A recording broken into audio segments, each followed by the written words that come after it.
নমস্কার, নিউজ ভ্যানগার্ডের পর্দায় প্রত্যেককে স্বাগত। আপনাদের সাথে এই মুহূর্তে আমি রয়েছি শতাব্দী। চোখ রাখবো আজকের গুরুত্বপূর্ণ খবরগুলোর দিকে। তবে সর্বপ্রথমে আজকে ৭৮তম স্বাধীনতা দিবসে প্রত্যেক রাজ্যবাসী এবং আমাদের বিজ্ঞাপনদাতাদের সকলকে জানাই নিউজ ভ্যানগার্ডের পক্ষ থেকে অনেক অনেক শুভেচ্ছা এবং অভিনন্দন। শুরু করছি আজকের গুরুত্বপূর্ণ খবর।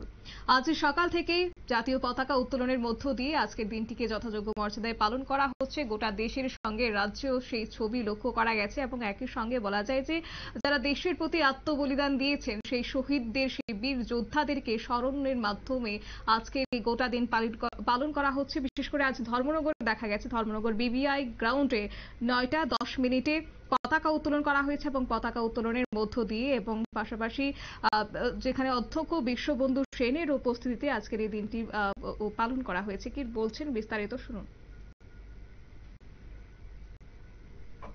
শিক্ষা, পরিবহন ব্যবস্থা, সমাজ ব্যবস্থা, বৈদ্যুতিকরণ, পানীয় জল সর্বদিক থেকে ভারতীয় সমাজ একটা মজবুত অবস্থানে চলে এসেছে এবং পাশাপাশি আমাদের ত্রিপুরা সরকার প্রফেসর ডক্টর মানিক সাহা নির্দেশে আমাদের জীবন রাজ্যকে এগিয়ে চলছে, যেটা অস্বীকার করার উপায় নেই।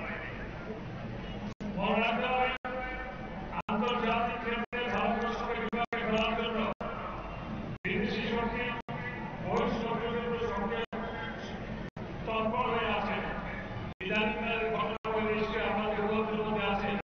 ভারতের শক্তিকে দুর্বল করার জন্য বিশ্বের কতগুলো দেশ একত্রিত হয়ে পার্শ্ববর্তী রাষ্ট্রের স্বাধীনতা বিনষ্ট করে ভারতবর্ষের স্থিতিশীলতা, সার্বভৌমতা, অখণ্ডতা তাকে বিনষ্ট করার একটা প্রচেষ্টা নিয়েছে। তার থেকে আমাদেরকে সতর্ক এবং সাবধান হতে হবে।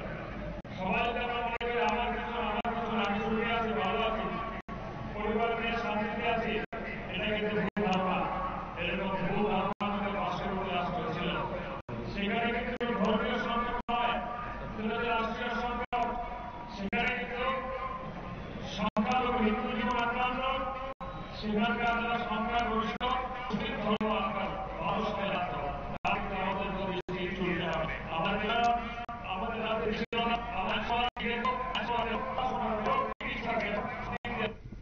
আপনারা শুনলেন অধ্যক্ষ বিশ্ববন্ধু সেনের বক্তব্য। আজ ধর্মনগর জেলাতেও পালন করা হয়েছে স্বাধীনতা দিবসের ৭৮তম বর্ষপূর্তি এবং যার মূল অনুষ্ঠানটি আজকে অনুষ্ঠিত হয়েছে বিবিআই মাঠে এবং সকাল ঠিক ৯টা বেজে ১০ মিনিটে জাতীয় পতাকা উত্তোলন করা হয়েছে। এরপরে হয়েছে মনোজ্ঞ সাংস্কৃতিক অনুষ্ঠান, অর্থাৎ বলা যায় যথাযোগ্য মর্যাদার সঙ্গে আজকের দিনটি উদযাপন হয়েছে ধর্মনগর জেলাতে।